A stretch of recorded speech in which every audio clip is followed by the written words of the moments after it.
Chapter 1 Introduction. Islam tells us about what to eat, how to eat, and many other things about what constitutes a healthy way of living. Yet we have not made the connection between our ideals of the Islamic way and the real things that bother us. So many of us struggle with weight control but somehow don't look to Islam other than hoping that Ramadan might help us out, or hoping that self-control might come to us if we pray harder before trying yet another diet advised from secular sources, magazines, celebrities, or doctors.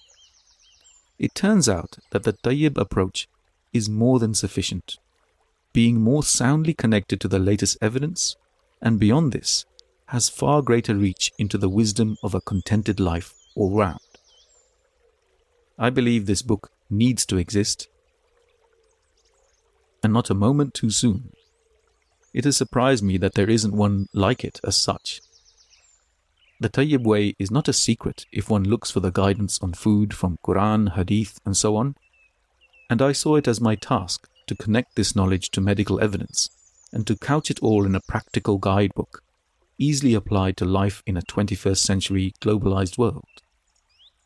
Health, beauty, and wealth are not markers of our true value. They are external things, which can make us feel good, but that feeling doesn't last, and neither do they make you feel more blessed in the eyes of our Maker.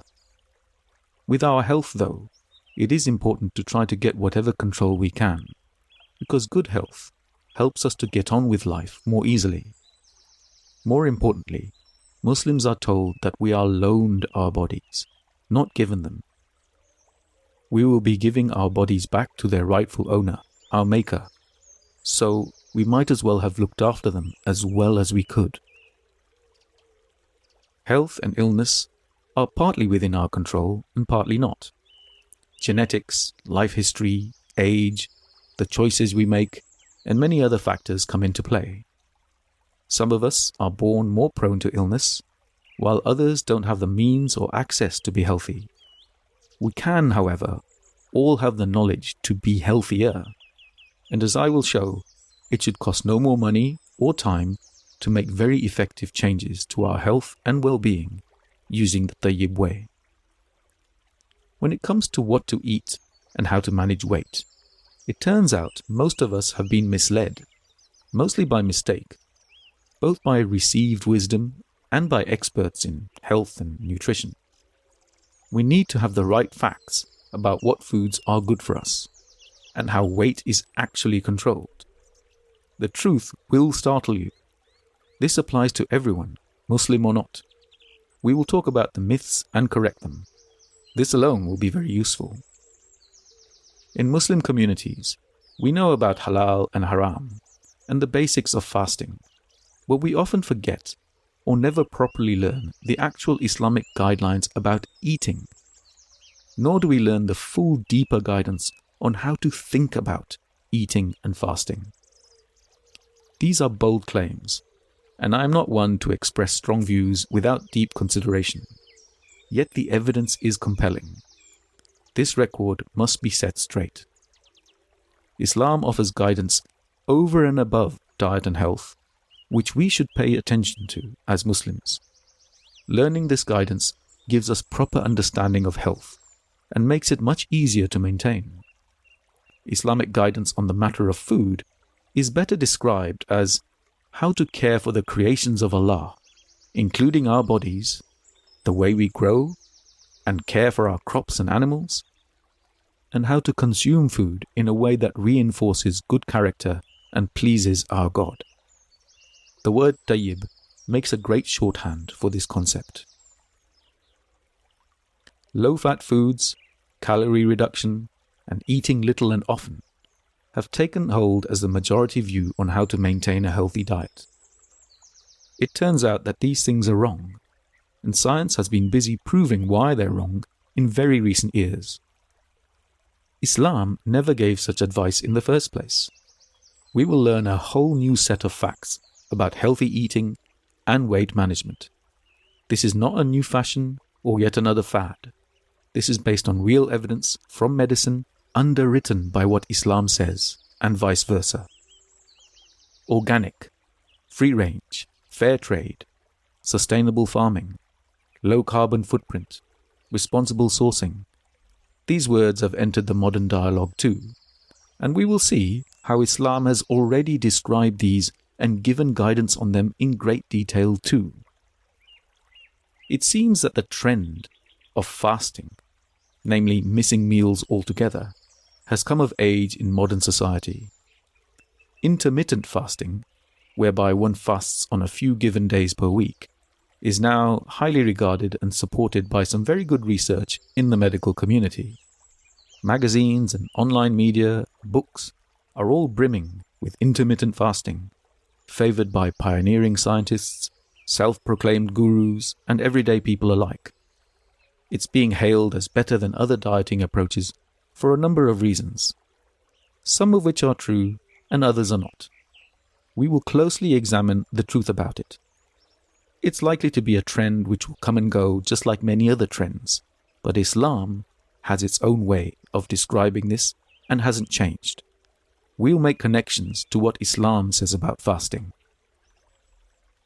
Two things our non-Muslim friends know about us for sure are our 5 daily salah and our once yearly strict fasting. When Ramadan comes round and they find out we're fasting, we smile when we get the same questions. What, for 30 days non-stop?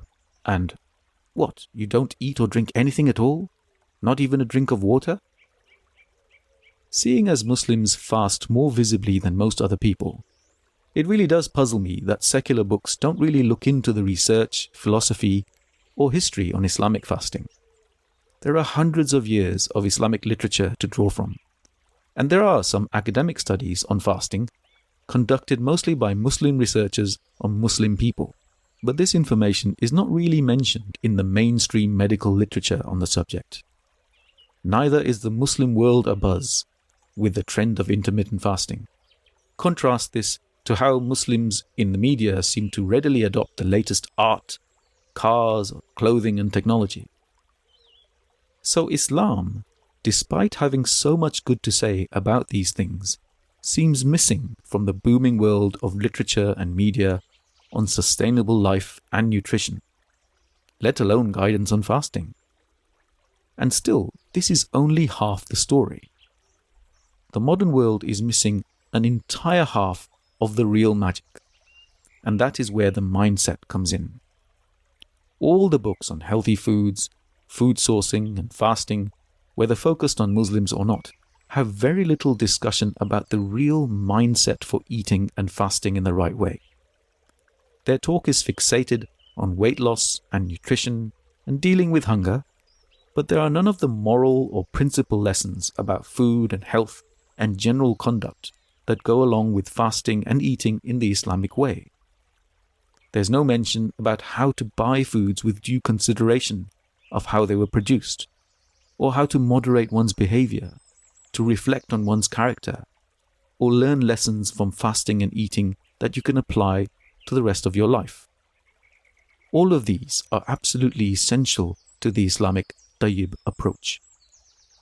Everything about what we eat, how we think about food, how we think about our health, comes from our knowledge and attitude to it. As Muslims, we must focus on this, or else we would be doing things without true insight. Even when you have insight, you lose momentum or memory, because that's just human nature. Good habits benefit from refreshment, repetition, and reinforcement.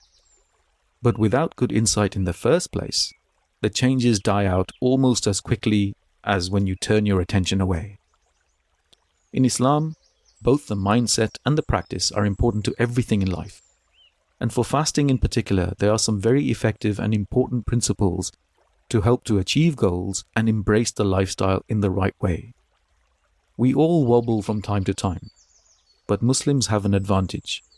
We have more experience than most when it comes to understanding the value of repetition and habit.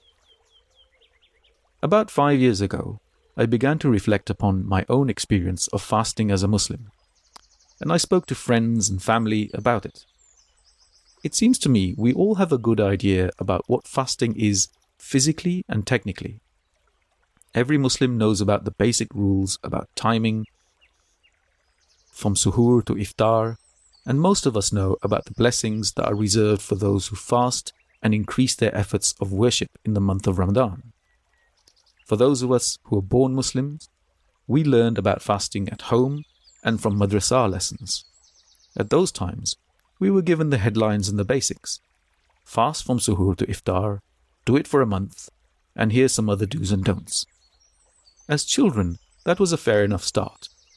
But we've made the mistake of thinking that we'd learned all there was to know. So it's understandable that some of us have come to think of fasting as something to endure rather than enjoy. That it's a period of starvation, preceded and followed by eating heavily before and after, just to get us through this difficult time. No wonder so many of us don't feel too much healthier after Ramadan. And some of us even end up gaining weight because of this feast or famine approach. We need the proper knowledge. It seems many of us have forgotten or never quite learned the full mental approach to fasting, nor the guidelines for how this practice ties into the food we eat. We need the knowledge and the practical know-how, so this book is an effort to put all that knowledge into one practical space. We often talk about Islam being a way of life, but somehow we don't connect that to a way of thinking. To put it another way, thinking the right way makes it much easier to do things the right way. Life becomes more intuitive. We become more confident in our own decisions because we know how to deal with life by looking at everyday things through an Islamic lens, so to speak. Without this, we find we end up living parallel lives where we kind of flip into Muslim mode and out of it in the day, where salah and religious duties contrast almost blindly with secular ways of eating and existing in the times when we're not on the prayer mat. We need to know how to apply the knowledge too. Knowledge is powerful on its own, because knowing something can change the way we think about it, which leads us to doing things differently. For example, once you learn that meat from a corn-fed or warehouse-fed cow is high in harmful fats and low-quality protein, you automatically start looking for meat from grass-fed cows. Until now, you bought the corn-fed stuff because you thought it was just cheaper, but now you know different. Actual power is in effect when you put knowledge to use. We're all guilty of knowing things but not putting them into practice as much as we could. It makes us feel uncomfortable to carry on doing something if we know it is not what really is good for us. We remain stuck with the old way. Why? Because it's difficult to make changes in life. The nafs itself prefers to stick to habit and associates change with danger. We all slip into the odd bad habit, indulging in too much cake or too many sweets, for example. It won't surprise you to learn that this book doesn't approve of eating huge amounts of cake and sweets, but sometimes we just lose our grip on sense, and any good book must take this into account. Don't worry about the slip-ups. We all make them.